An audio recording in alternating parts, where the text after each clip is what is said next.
Hello అండి, అందరూ ఎలా ఉన్నారు? Welcome back to our cooks and vlogs. So చాలా రోజులైంది కదా, ఎన్ని రోజులైందో ఇలా చెప్పి చాలా గ్యాప్ వచ్చేసింది. ఎందుకో ఈ మధ్య అసలు కుదరక వీడియోస్ అనేవి అప్లోడ్ చేయట్లేదు. So as soon as possible నేను యాక్టివ్గా ఉండడానికి అయితే ట్రై చేస్తాను. సో లేట్ చేయకుండా ఈరోజు వీడియోలోకి వెళ్ళిపోదాం.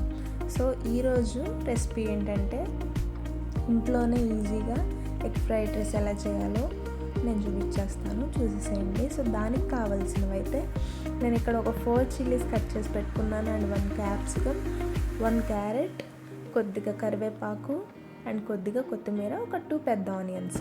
సో ఇవైతే ఫస్ట్ ముందుగా చేయాల్సిన ప్రిపరేషన్ అండి. కట్ చేసి పెట్టుకున్న తర్వాత ఒక ప్యాన్ పెట్టుకొని ఇక్కడ నేను ఒక 1/2 కప్ అనుకోండి, ఒక 1/2 కప్ ఆయిల్ తీసుకున్నాను. సో ఆయిల్ వేడెక్కిన తర్వాత ఫస్ట్ ఇక్కడ గ్రీన్ చిల్లీస్ యాడ్ చేస్తున్నానండి. తర్వాత కొద్దిగా కరివేపాకు వేసుకుంటే ఫ్లేవర్ అనేది బాగుంటుంది. సో డెఫినెట్గా వేసుకోండి. తర్వాత ఇవి కొద్దిగా ఫ్రై అయిన తర్వాత ఆనియన్స్, మన రిమైనింగ్ వెజ్జెస్ కూడా యాడ్ చేసేసుకోండి. చాలామంది దీనిలో క్యాబేజ్ కూడా యాడ్ చేసుకుంటారు. దట్స్ కంప్లీట్లీ యువర్ చాయిస్ అండి. మీకు అవైలబుల్గా ఉంటే క్యాబేజ్ కూడా వేసుకోవచ్చు. నాకు లేదు కాబట్టి నేను వేసుకోలేదు. సో ఆనియన్స్ కొద్దిగా ఫ్రై అయిన తర్వాత క్యాప్సికమ్ అండ్ క్యారెట్ రెండు కూడా యాడ్ చేసేయండి.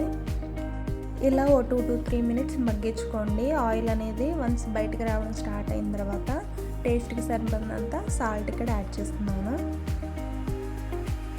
అండ్ అలాగే ఒక 1/2 టీ స్పూన్ పసుపు.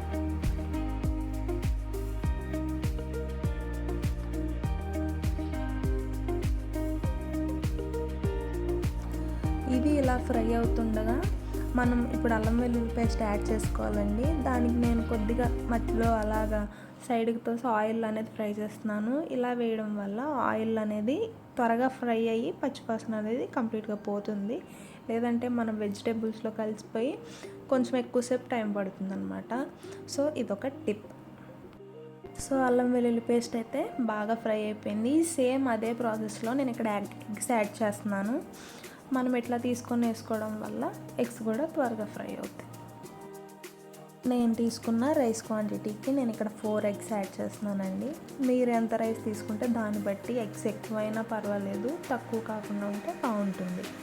సో ఎగ్స్ వేసిన వెంటనే కలపొద్దు, జస్ట్ ఒక 2 మినిట్స్ ఉంచి కలిపితే కొద్దిగా పీసెస్ అనేవి పెద్దగా ఉండి బాగుంటుంది. సో చూస్తున్నారు కదా, ఎగ్స్ అనేవి పచ్చివాసన పోయి బాగా ఫ్రై అయిన తర్వాత ఇక్కడ నేను ఒక 1 స్పూన్ కారం యాడ్ చేస్తున్నానండి.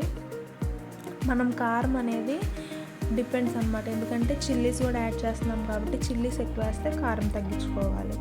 సో కారం ఫ్రై అయిన తర్వాత ఇక్కడ నేను 1 spoon soya sauce, dark soya sauce add చేస్తున్నానండి. ఇది ఒక్కటే ఫ్రైడ్ రైస్లో వేసేది. మీకు ఇది కూడా వేయడం ఇష్టం లేదంటే దీన్ని స్కిప్ చేసేయచ్చు. జస్ట్ ఆ చైనీస్ ఫ్లేవర్ అనేది టచ్ అయ్యి మనకి ఇంట్లో చేసిన ఫీలింగ్ అనేది పోతుంది, దగ్గర బయట చేసినట్టే ఉంటుంది. సో సోయా సాస్ వేసిన తర్వాత కొద్దిగా ఫ్రై అయిన తర్వాత నేను ఇక్కడ రైస్ యాడ్ చేసేస్తున్నాను.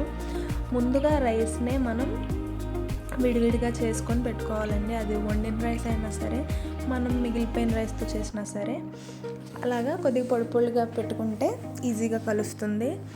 సో చూస్తున్నారు కదా, రైస్ అయితే కలిసిపోయింది. ఫైనల్గా గరం మసాలా వేసి బాగా కలుపుకోవాలి. సో ఇంతేనండి, ఓవర్ మసాలాస్ ఏమి ఉండవు, జస్ట్ అల్లం వెల్లుల్లి పేస్ట్ అండ్ గరం మసాలా అంతే. సో అయినా సరే టేస్ట్ అనేది అదిరిపోతుంది. ఒకసారి డెఫినెట్గా ట్రై చేయండి. అండ్ మన కొత్తిమీర లేకపోతే ఎలాగా, కొత్తిమీర తినని వాళ్ళు ఉంటారు, అయినా సరే మనం వేస్తాము. అది వేయకపోతే అసలు కంప్లీట్ అయినట్టే ఉండదు నాకైతే. సో ఫైనల్గా కొత్తిమీర వేసి స్టవ్ ఆఫ్ చేసుకోవడమే. చూస్తున్నారు కదా, ఎంతో సింపుల్గా చేసుకోవచ్చు. బయట చైనీస్ బండి మీద తిన్నట్టే ఉంటుంది టేస్ట్ అయితే. సో ఇంకెందుకు లేటు, మనం హెల్తీగా ఇంట్లోనే చేసుకొని తినేయచ్చు కదా. సో చూస్తున్నారు కదండి, ఇంతే ఈరోజు వీడియో అయితే. సో డెఫినెట్గా వీడియోని అయితే చూసి మీ ఇంట్లో ట్రై చేసి ఎలా వచ్చిందో కూడా నా కామెంట్స్లో షేర్ చేసుకోండి. సో అంతే, బాయ్. మరొక వీడియోతో మళ్ళీ కలుస్తాను. అంతవరకు stay tuned to our channel, our cooks and vlogs. I'll see you guys on my next video. Until then, bye bye, take care.